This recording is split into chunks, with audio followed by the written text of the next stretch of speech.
Welcome to Blue Grit Radio, the podcast that explores making better cops for a better community. I'm your host, Eric Tung. I've been an active police officer since 2007. We will dive into the aspects of police culture, health and wellness, leadership, and mindset. You'll hear from experts not only from policing, but all industries as they relate to being our best with purpose, passion, and positivity. Join me as we share stories, lessons, and advice so we can all be better for ourselves, our teams, our families, and our communities. All right, ladies and gents, welcome back to Blue Grit Radio. Today I'm joined by Dr. Brooke Bartlett. Brooke, Doctor, thank you for coming on the show. Yeah, thanks so much for having me. And you are a psychologist, doctor. That's correct. That's the kind of doctor I am, the psychology kind. So thanks for coming on. We've been connected for a little while, but you are a practitioner. Can you please introduce yourself and talk about what you do, what you specialize in, rather than me calling you a head or brain or feelings doctor? Yeah, absolutely. Yeah. So I am a licensed clinical psychologist. I do a lot of different things with that. I do therapy. So I do see first responders and military and their loved ones in therapy. I also do a lot of wellness programming for public safety agencies. And honestly, that involves a lot of different things. I get brought in sometimes to do peer support programming. I get called in to do wellness visits. I get brought in to do wellness presentations and trainings. The large majority of my work is specifically geared towards first responders, military, individuals in tactical professions. My background, I spent many years, 10 to 15 years of my PhD training and schooling specifically working with military and first responders. So it's a huge passion of mine, and it's what I made my professional career doing. Is this a field you were always interested in, or when did that onset for you? That's a good question. Always was super interested in trauma. Sounds kind of weird, but I was always just really drawn to it as a kid. Hey, we're all weird. I mean, cops, first responders, military, you have to have something a little weird about you to gravitate towards this. Yeah, definitely a little bit off. And yeah, when I was a kid, I mean, I'm talking like 9 years old, when kids are reading like Chicken Soup for the Soul or something. And I'd go to the library. Are there a lot of kids reading that? Yeah. Did you? I read a little bit, but okay. I would not have thought that was a common theme. Well, I would go to the library and get Ken Burns' Vietnam War book, those types of books. And my parents clearly you're off. Yeah, they were like, "What the fuck is wrong with you?" Like, go get like a nice teenager book, and magazines, yeah. Yeah, exactly. Get in the box. We're going to put you in the box. Yeah. So anyways, I've always been really drawn towards that and trauma and how it affects people. But I was actually in my former life an athlete, and I was hoping to play professionally, but my body had a different plan, actually. Yeah. What did you play and what happened, if you don't mind? I was a tennis player. So I, from the ages of 5 up until 22, was 6 days a week, 365 days a year, 5 hours a day training. Like, I was homeschooled, nationally ranked, and I had a full scholarship and played on that, but never really took care of my body. And I had so much wear and tear. It was a torn up shoulder that ended up being what pulled the plug for me. And that was really tough because I knew I liked psychology. I was getting my degree in psychology, but I just had never really thought too far from there. So I had a bit of truly like an identity crisis. Everything I did was for my sport, like everything, and big things too, like my career, my future, like that's all I was thinking about. And so when that was no longer there, I was like, what am I doing here? Yeah. What do I do with my time and my life and my purpose? So it was kind of it was a tough time at that time. And then what helped you move towards this space and practicing and helping people in this way? That kind of ever-present curiosity and interest about trauma, and particularly, in military and veterans. I decided I wanted to go into clinical psychology and pursue that and put my passion towards helping those people.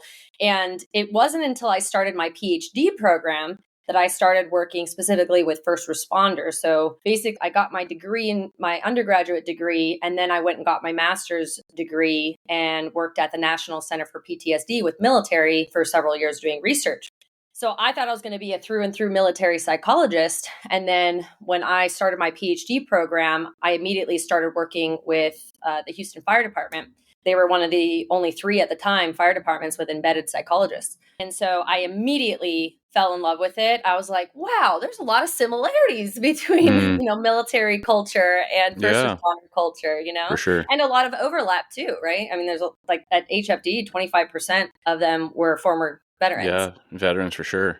Like I said, it really wasn't a question in my mind. I was like, I knew this is what I was going to continue to specialize in. So yeah, for the next 5 years, I was on call 24/7. I was there at the critical incidents. I was there at the funerals. I was there at the promotions. I had an office, where I'd see first responders and their loved ones, and, a lot of consultation with command staff. And I did a lot of research as well, both locally and nationally. So I conducted like all my dissertation research and all that on first responders. Gotcha. Yeah, huge parallels. Yeah, you're right in recognizing the carryover and a lot of veterans in both lines of work, or medics and paramedics, EMS, corrections. But also, yeah, there's that paramilitary structure, right? And there's certain paradigms or stigmas or culture bleed over, you could call it, that are very much in line with the topics we talk about, which is a reluctance to talk about things, a reluctance to get help. So no, I love that. That's really cool as far as how you found that.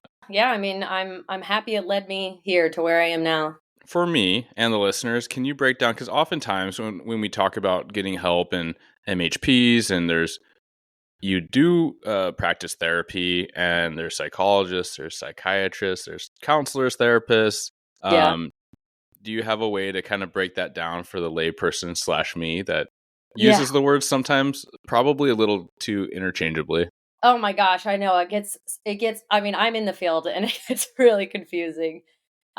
So a psychologist holds a doctorate degree, right? So psychologists typically, they have a master's degree, and then the doctorate degree takes anywhere from 5 to 6 years. And during that time, you're doing research and doing rotations. And then you have to do a postdoctoral fellowship, which is basically like a residency, anywhere from 1 to 3 years after that. Okay. So psychologists can assess, diagnose, and treat mental health issues.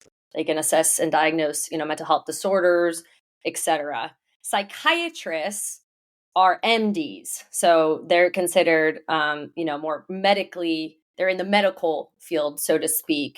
And while some psychiatrists can get general training in treating mental health, and some do, provide sessions with their clients, they prescribe medication, right? So they're really involved with prescribing medication and medication management, whereas psychologists do not prescribe medication. They're more so on the treatment of the mental health issues. So that's psychologists versus psychiatrists. Got it. Okay. Yeah. And then there's all the other ones like LPC and LPCC and LCSW and LMFT. Yeah. Okay. So that's like licensed is the L for all of them? Yeah, so licensed Okay, professional sweet. counselor, licensed clinical social worker, licensed marriage family therapist. So all of those are master's level clinicians. So they went and got a master's degree, and then that typically involves a couple of years of clinical training as well. Okay, Yeah. very cool. So what prompted you to want to go to all the school to get your doctorate? Does it allow you certain advantages when you're treating someone from your perspective?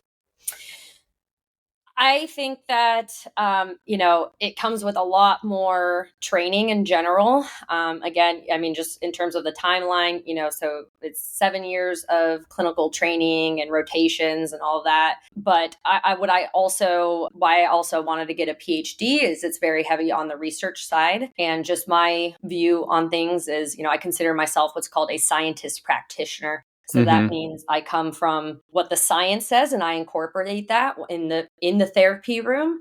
And then I take what I learn in the therapy room and I incorporate it into the research, like designing studies and writing grants. And that's kind of like the interplay between the two, because I think it's really, really important for all mental health professionals to be well informed of the scientific research and the updated scientific research, because of course, there's always new developments and things are changing. So that's really why I wanted to get a PhD, is because you have both. Yeah. Very cool. No, thanks for sharing that. Before we started recording, I was kind of asking you if there's certain passions that you've adopted through your practice. You want to talk about some of those? Well, we were talking a little bit basically about how in the privacy of the therapy room, with the first responders that I see, I have a lot of first responders come to me with such overwhelming guilt or shame, embarrassment, telling me that they're experiencing something that they think that they're alone in experiencing.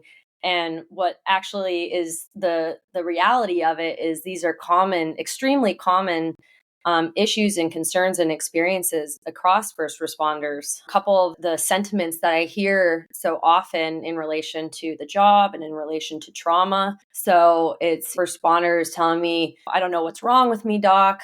Everyone else in my crew who responded to that call seems to be doing fine, but it's bothering me. That must mean there's something inherently wrong with me, that there's something deficient in me, or I'm weak, or I'm going crazy because I'm the only one who seems to be bothered by this. And I hear it all the time.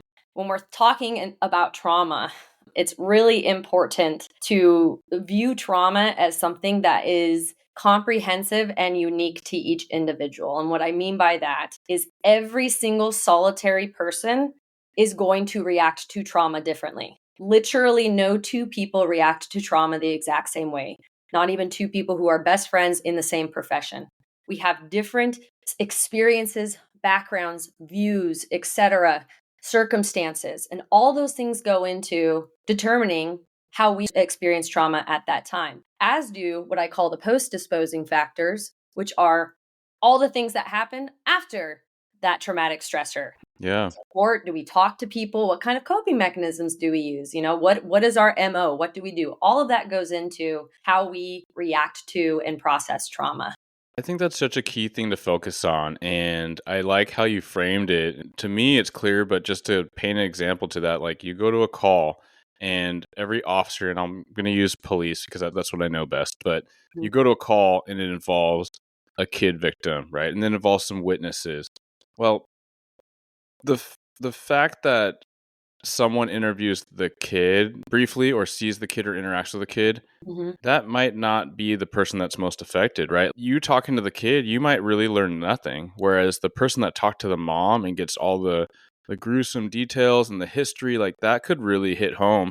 But that's going to be way different potentially if that person has a child of their own, if that child is close in age to their own kid, if even absent that, the mom that they're talking to reminds them of a family member and a time that they saw that stress and that reaction, or their voice was similar, and all these things, right? So I hate when people, I feel like there's a lot less of it, but I hate when people judge and they put their own lens on it to cast judgment and say, man, why is that person so, jacked up, or why is that person so affected? It's like, well, you don't know, right? And like we literally live completely different lives that bring all this context and all this emotion in.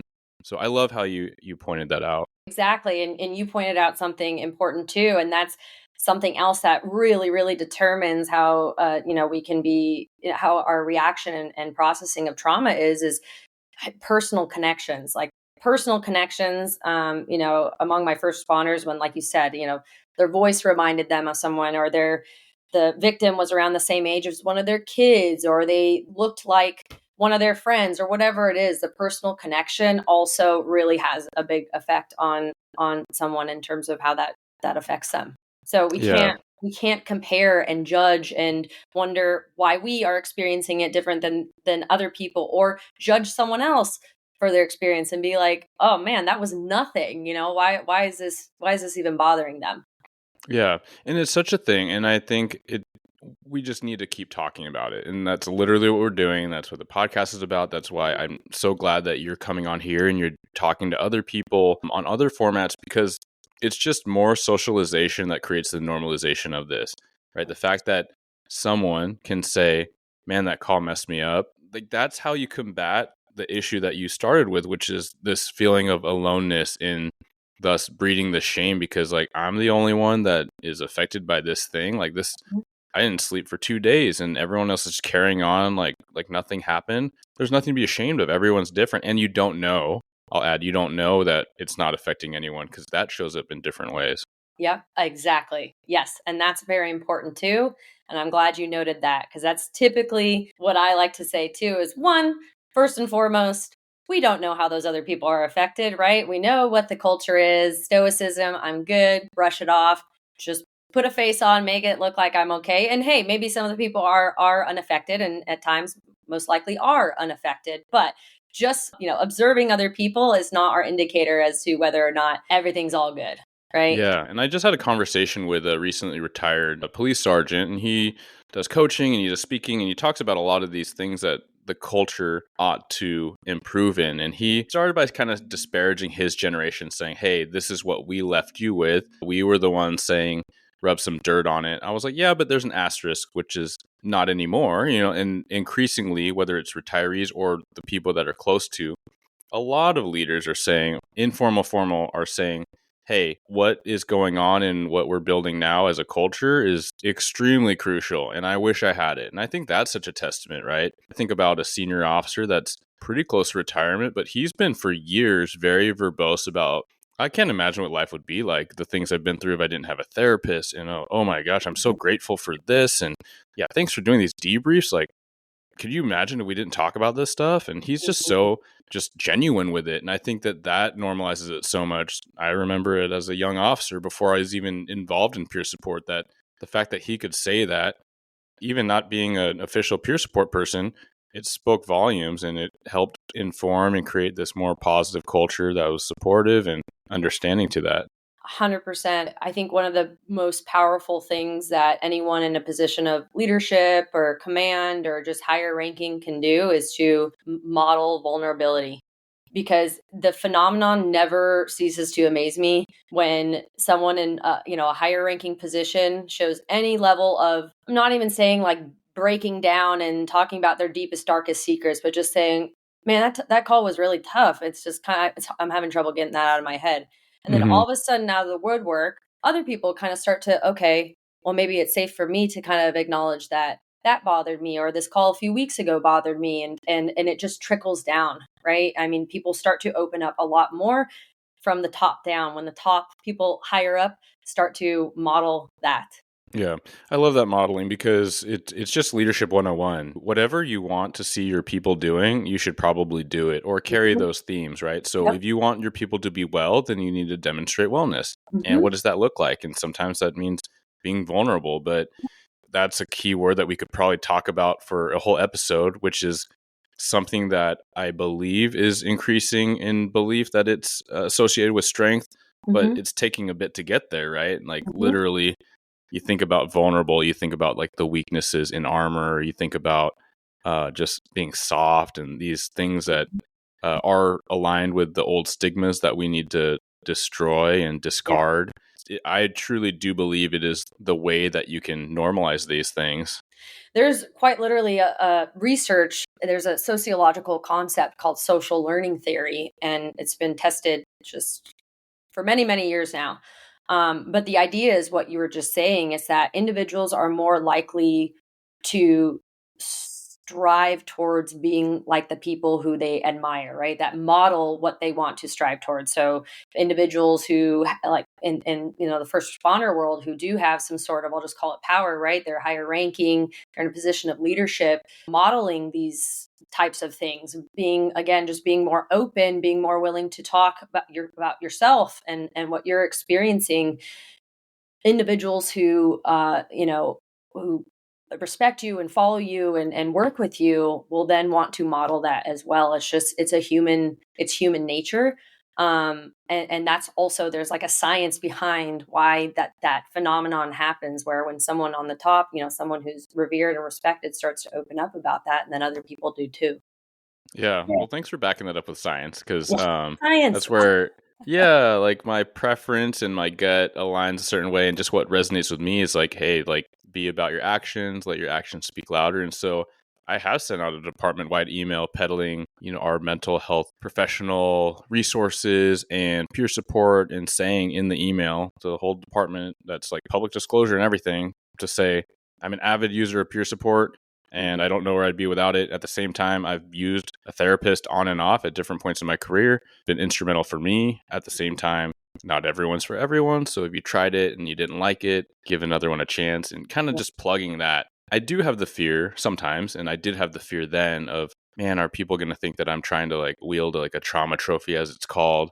Because I try to be pretty open about some of my experiences, but if that's the potential risk, I quickly reminded and I discard that, because the potential reward is someone hearing that and being like, Tongue did it, then it can't be that bad. Yeah. Maybe I'll try it. One person sees that, and that makes it feel a little bit more attainable to them. If they see that and they're like, okay, maybe I'm not the only one here. Maybe, if Tongue does it, then maybe it's okay if I do it. Then that's success, right? Even if it just helps one person. And that's kind of my view too when I go in and do trainings and presentations. It really depends. Sometimes I'll have a room of very straight-faced stoic people that can't really read whether or not they're really listening to what I'm saying or really even wanting to listen. And then when I get someone afterwards and say, hey, what you said about that really resonated with me, then I'm like, all right, cool. That, at least it was one person, and that's what matters. And I think you just have to believe it. And part of me saying this, I'm thinking out loud to myself, is that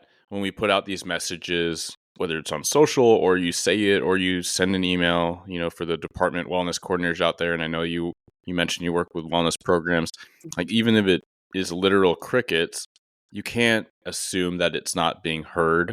Yeah. And even if it's not being well received, I try to remember my limited experience in sales in marketing, which is that you have to hit someone multiple times, like a barrage of times before they'd even consider a product. And if this is your product that, this is a better way or this could help you out, then yeah, you have to be borderline annoying about it. And that's where I love that the conversation is being had more. Absolutely. I'm glad to hear that you do all that and that you advocate for that. And if not me, someone. It's not supposed to be about me. It's just I have the platform at times to do it, so I'm going to keep doing it. Talking about spreading this message, and I love that more departments, more innovative and professional departments, responsible departments are being about it. Maybe they're not doing everything perfectly. Maybe they don't have all the programs, but they're trying to work it out. They're standing up peer support.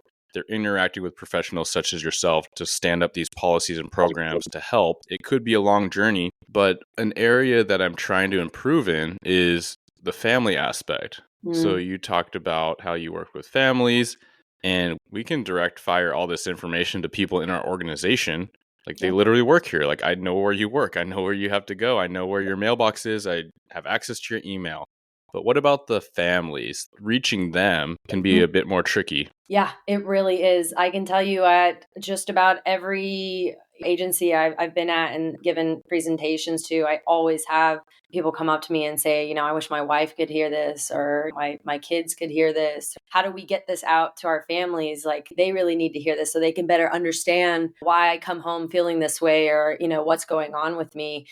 I think it's really important for agencies and the individuals in charge of making the decisions of bringing people in and programming to really take that into consideration. I'm actually really glad you brought that up, is not only providing that information and those resources to the staff, the personnel, the first responders, but also trying to think about how to disseminate resources to the family members as well. I've worked with some agencies who have held on like wellness fairs, on like a week-long basis, where they invite, and market to the family members and the loved ones. And that's gotten good feedback doing that, where there's almost like a, what's it called?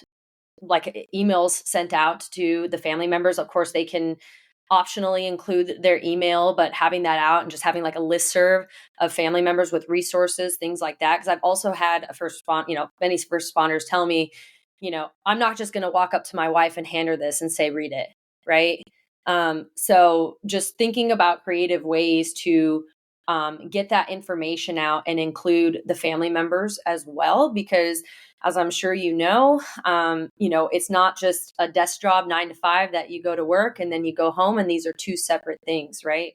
A lot of my first responders, some of them, I should say, struggle more when they go home than when they're on shift, right? Yeah. That's kind of like their difficulty is transitioning back home. So making sure that they have the resources and their family members have the resources to not only the information of, just mental health issues that might occur, how to identify them, and how to work through some potentially common roadblocks that come across in first responder families. And things can be tricky, right?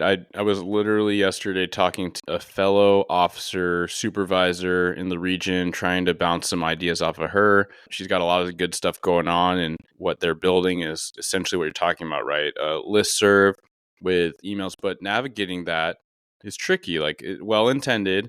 But the first thing I think about with my culture and a lot of departments is if it's a city email, then we don't want their personal emails attached where someone can request this list of personal email and then there's some privacy concerns, but of course, well intended.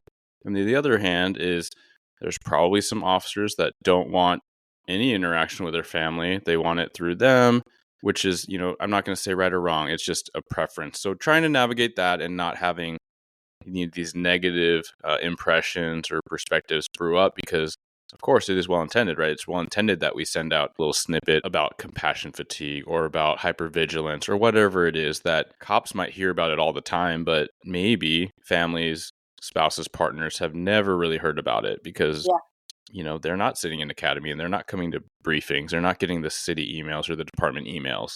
Oh, yeah, absolutely. I mean, I do a lot of what's called just like one-time consultation sessions with family members where they're not coming to me for therapy, not like treating them for anything, but they just want to spend an hour and a half just learning more about what post-traumatic stress looks like or what hypervigilance is and how that might play out and how they can try to balance and manage at home with their first responder loved one, given that they're experiencing that hypervigilance. Because it's what I hear all the time from the loved ones. They're just like, I don't even know what this is. I don't even know how to identify it. I don't know how to manage it. I don't know what I'm supposed to be doing. And so what I find happens a lot because there's a lack of awareness, and information about that is that we just have two people that tend to just almost kind of grow apart more and shut down more. It's like, okay, I don't want to bother him. Okay, he just got back. I don't know what to do about it. I don't want to. They kind of shut down more.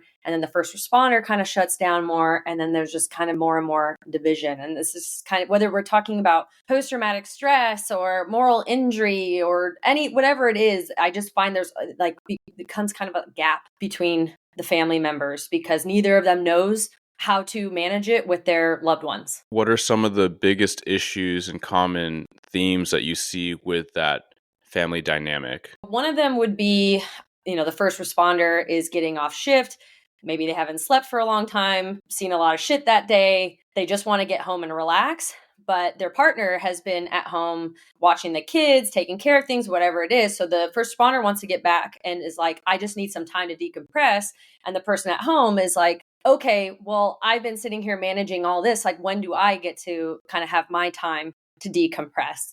I'd say that's one huge issue that I come across pretty often is how to balance those two things out while ensuring that the first responder does have what they need to decompress while also allowing their partner to attend to their partner's needs as well. And I hear a lot from partners of like, I feel like I'm always having to think about their needs because of what they do for work. I'm always having to think about, and I feel like my needs don't matter as much. Yeah, for real. That's so hard. And that's where I love the socialization of decompression opportunities at work, especially for those that work long shifts. And that's most, but 10 hours it's a lot more pressure than an 8-hour shift. And 12 hours is a lot more pressure than that, not just by the hours, but it does, I believe, have a compounding effect, right? You're taking that larger chunk out of the day. And if you have someone working a 12-hour shift and they have to commute anywhere from 20 to 45 minutes, because some people might say, oh, commute's a good opportunity for decompression. Well, not if you have a take-home car. And that's becoming a trend that is a great resource. It's a great perk at times. But, I heard about an officer turning down their radio, police radio. And I was like, ooh, I hate that. Because you're a target. And if you try to grab that mic and you key up, you're not going to be able to hear it. And all these things, or you're not going to be aware of your surroundings, right? So we have to toggle that, but at the same time, if you carve out 14 hours of the day and you need to sleep sometime, like what are you leaving for your family? So I love the notion of having, whether it's workout time or just some modality where you can kind of be on the back burner, not be the primary officer unless something like catastrophic happens, and you can Yeah. just have your Zen moment, right? Whether it's a dark room, and I know that's an increasing thing with maybe a lounge chair and you listen to some breathing apps, or just shut your eyes because people are tired. Like I'd rather put me on the record, as a administrator, I'd rather have someone close their eyes for 10-20 minutes with a buddy system than run their car off the road, because that's a real thing, especially for graveyard officers. Yeah, absolutely. I call it the transition plan, but again, it can look really different for different people, especially given the contextual circumstances, like you said, like if they have the take home car, if they have trying to get into some kind of routine or intentionally and mindfully doing something to trying to start cue your brain as to it's time to start cooling down. Our brains, and this is meant for, we can talk about this in a whole different Mm-hmm. podcast, but our brains are wired to respond behaviorally and to get into routines. So if our brain starts to associate certain cues with something, it will start to follow accordingly. And so with first responders, I really encourage them to intentionally and mindfully start to try and think about some kind of transition plan when they're getting off shift, to start their body to initiate that hypervigilance and the arousal systems to slowly start coming down. Another thing that I think is super, super, super important, and this is just in every aspect with first responders and their partners, is proactive communication. And that's a lot of times where the divide is too, because people shut down, right? And then they just grow further apart. So calling your wife or your husband or your partner when you have the time on your way home and just saying, today was a really tough shift. I'm feeling this way. I would really appreciate having 30 minutes when I get home, and I love you and the kids, and I can't wait to see you. Right? Just Mm-hmm. communicating those things to their partner ahead of time can be really, really powerful for a lot of different reasons. Yeah, those are really tangible ideas and solutions. And so just to rewind a little bit with the transition, there was a time when our daughter was newborn and I went back to nights like a dummy. Electively went back to nights despite my seniority, because Mm-hmm. my guys were going to all get sent to nights Mm-hmm. because we changed shifts. And I said, all right, I'm going to go with you. It'll be fine. And then I quickly regretted it because I can't sleep during the day for anything. And it's only Mm-hmm. gotten worse as I get older. But with a newborn at home, or relatively newborn, I felt this rush to get in and help whenever I'd be home. Yeah. And I was not showing up well. Like Mm-hmm. I was moody, I was fatigued. I would try to do some task, but then because I was so distracted and my head was other places, like I was just not being successful in that role.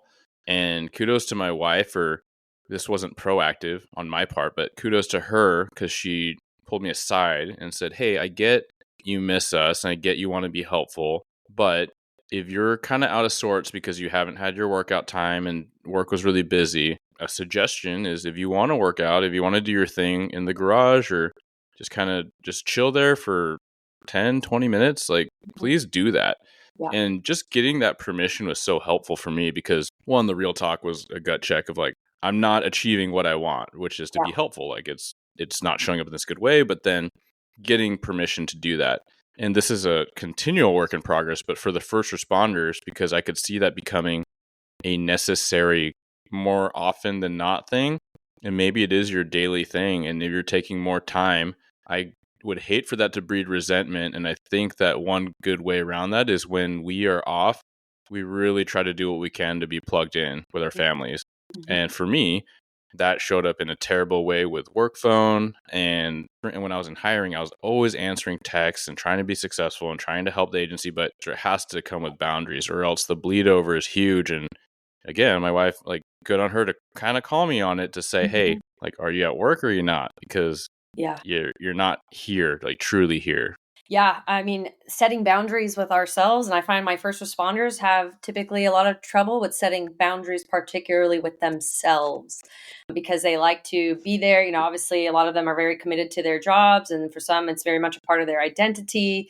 Again, it's not a 9 to 5, Monday through Friday, clock in, clock out. And they get pulled in a lot of different directions. And that can be really, really difficult.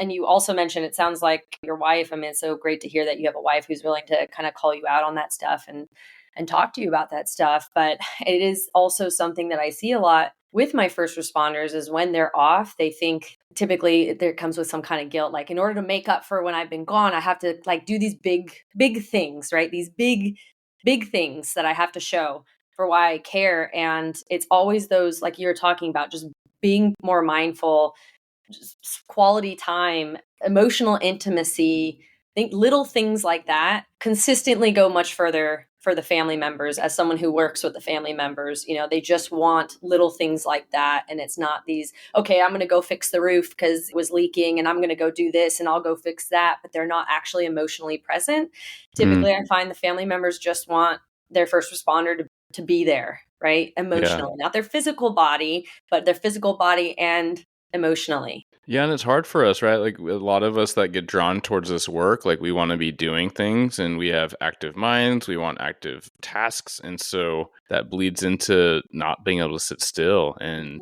that's a challenge of mine. I'll share with my fellow listeners, like that's a really good challenge to take on. And it's a very extreme work in progress, but be okay just being, right? And Mhm. just being present. And as much as I can talk about it at times, it is part of wellness, but even when I'd be off, like I'd be doing chores, I'd be doing yard work, and I'd have to listen to a podcast, and then I'd want to work out. I'm in the middle of like cutting grass. I'd do some pull-ups. Like, no, like just be, like just do one thing, Yeah. which is so huge for a kiddo. So that's something that I'm working on it. Yeah, it's funny. A lot of I so part of the evidence-based treatment I do, therapy I do a lot of exposure-based work, and we develop different exposures, how you treat, different types of anxiety, post-traumatic stress, et cetera. But for first responders, so many times we develop exposures related to sitting still. Like that Mm, itself is an anxiety-provoking exposure. It's just to sit still and not have anything. I've literally like had them sit in a room for 30 minutes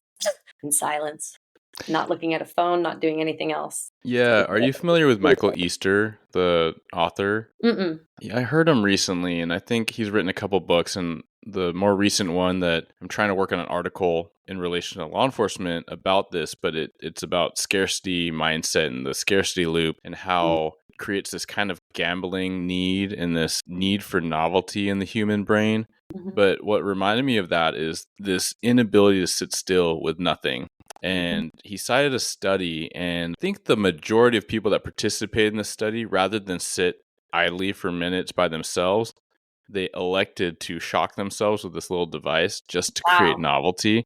That's the power that we're talking about, like Mhm. innately. Yeah, I hadn't heard of that, but I'm not particularly surprised. I work with so many first responders who talk about how bored, I guess the word is, sometimes that they get when they're off the job. And, in some cases, it'll get some of them into trouble because then they kind of create chaos. I had a first Hmm. responder recently tell me I'm a chaos agent, like I can't just, Everyone knows one. yeah. Every department has a couple. Every crew probably has one of that flavor. But it becomes like that just drive to always just continuously be doing something and applying yourself in that way, which is an advantage to the type of career you have, right? I mean, that is a characteristic that helps you succeed in your career, and it can get in the way when we're at home and we're not working. I mean, you went there, and it's very much where my mind is. It can help you succeed, but quickly you change one aspect and it can get you into trouble, where that's actually the premise. And I don't know if the article will be out by the time this airs, but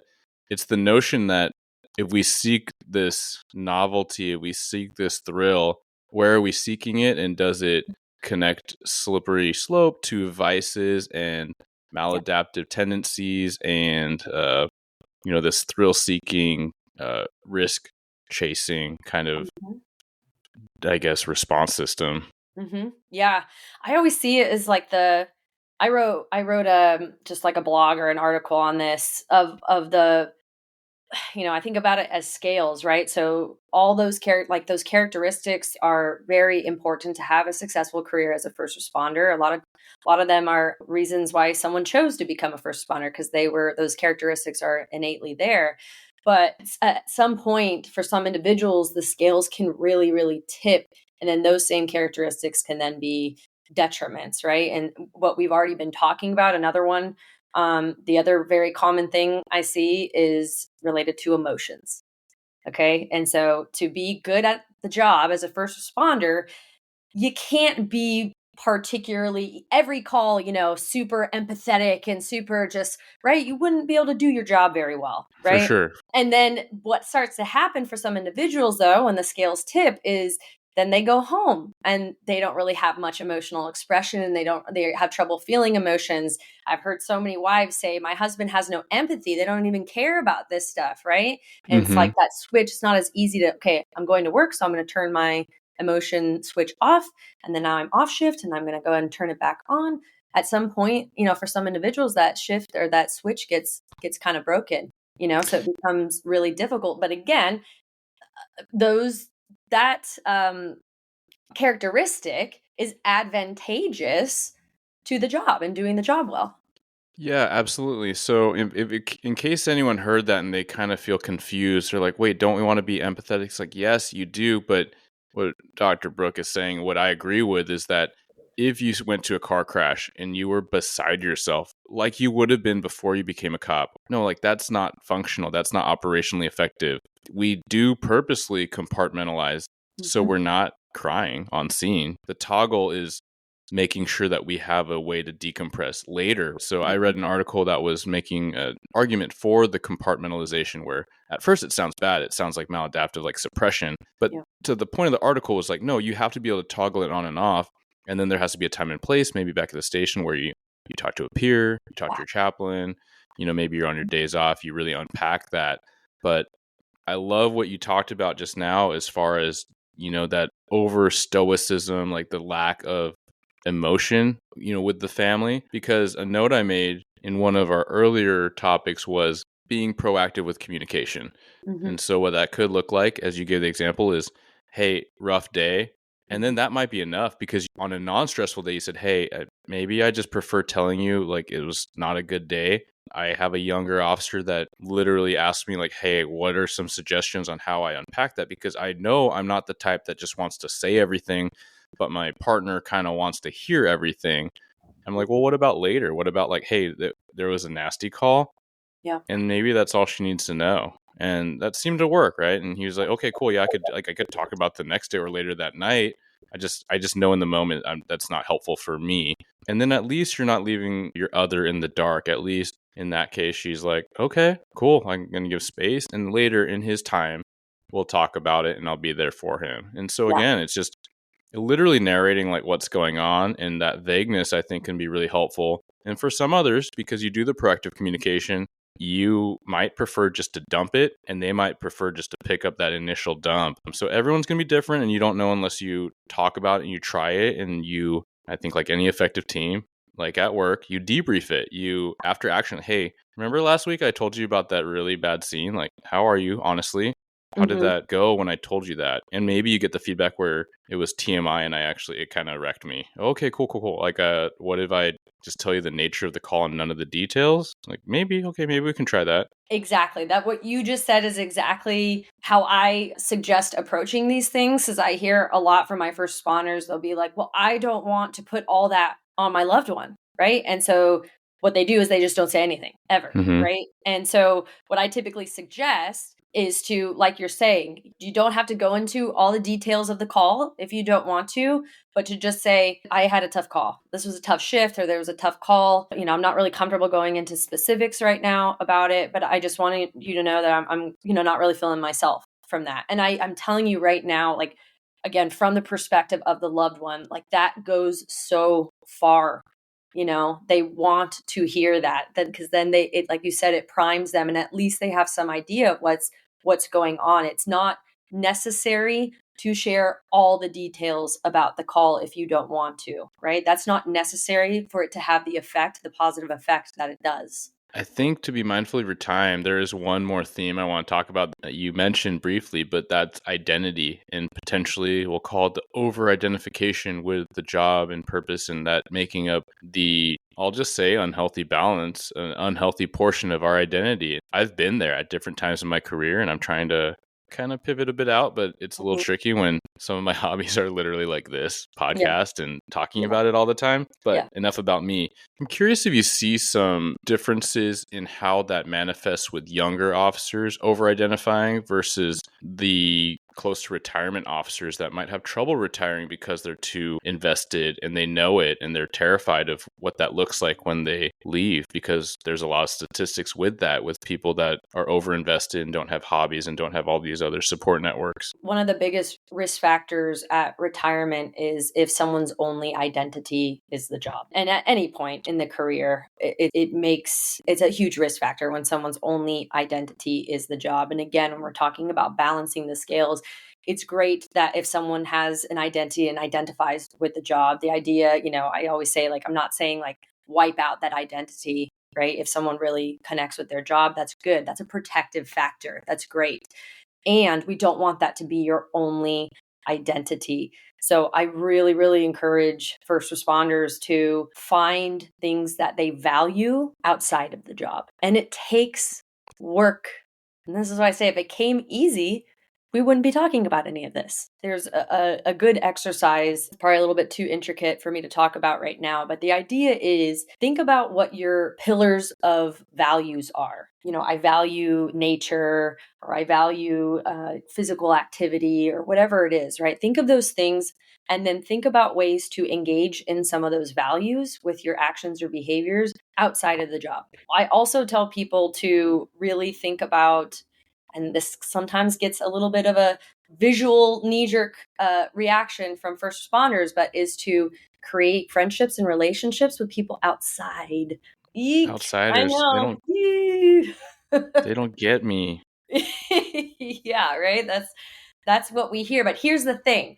When we start doing things that align with our values, that things that are fulfilling to us, we find typically people who also align with those values. Again, if we're just even talking about something like road biking, I was talking with a first responder recently who, really loved road biking and started to kind of, pursue that a little bit more vigorously outside of the job. And then he's like, now I have a couple of friends that I would consider close friends, and they're my road biking buddies, right? I mean, it doesn't mean that you have to have a friend that to put your life in, which is typically like the barometer that first responders use. Like, can I depend on this person with my life, right?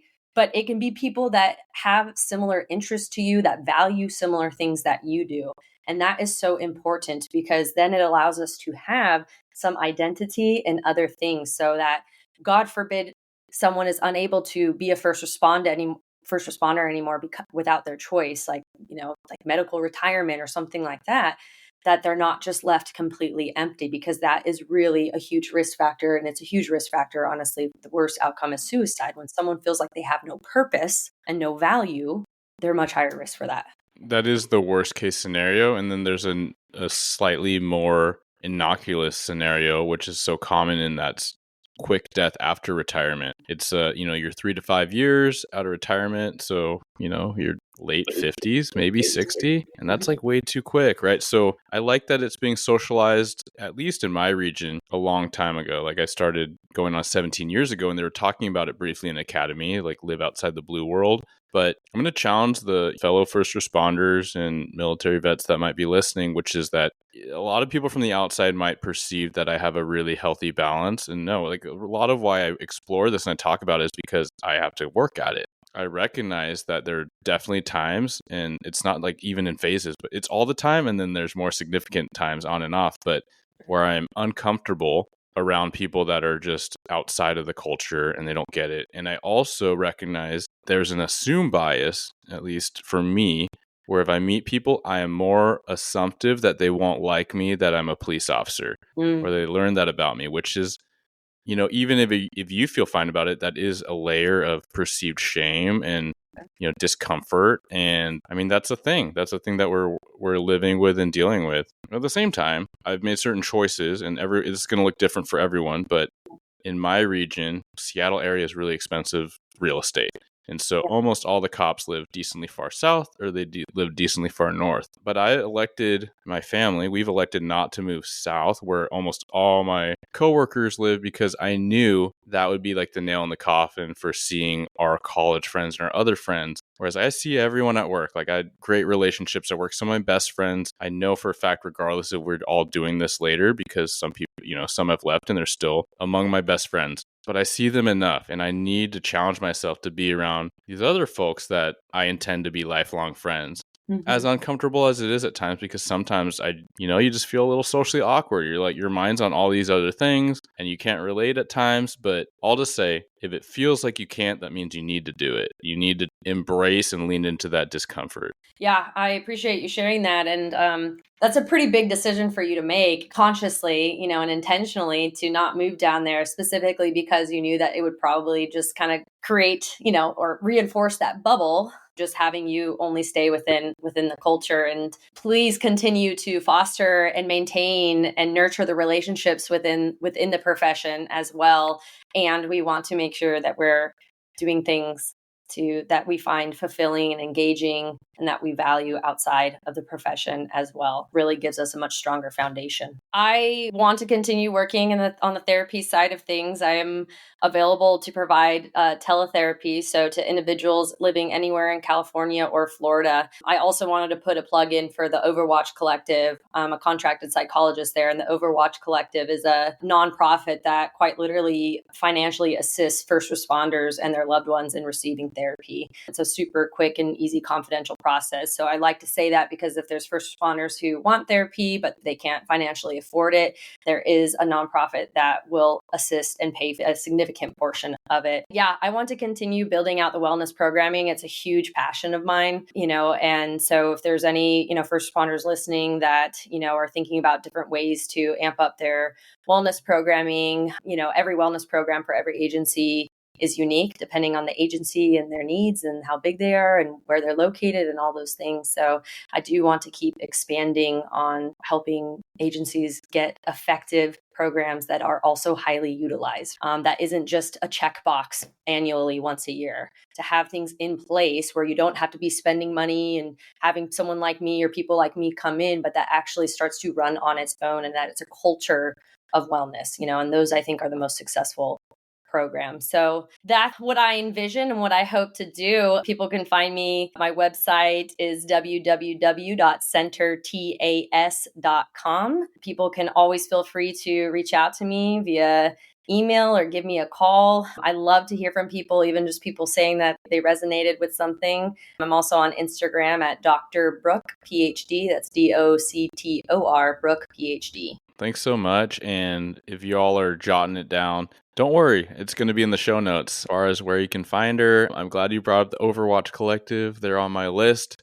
just scheduled with Greg. So Cool. We're going to be learning more about that. So yeah, that might be airing shortly after this one. Thank you so much. And yeah, please do send us messages, right? It's kind of that, I guess to go full circle, you could be talking to an auditorium and you don't really know if it's hitting. And we know that it's an important message. I'll speak for both of us, but for myself, for sure, sometimes it's a post or something, or it's an episode. I'm like, man, I didn't really hear anything about that. And then it's like quite a bit later, someone maybe even in person or talking about something else. And they just mention like, hey, I really like that episode. And it's validating, right? It's humbling, but it also signals that these are the right kinds of conversations we need to have. And they're not always going to be comfortable conversations, but it just has to be what we keep doing and what we keep talking about. I agree. And I always say, like, please reach out to me. Like, even if you're not looking for therapy or you're not looking to build something in a wellness program, I'm always like, I just love to from all of you. It's something I find really important. I love networking and just talking with people and building those relationships. And I wholeheartedly mean that. Everyone, find Brooke's Instagram. Take a look at the post. Really good content.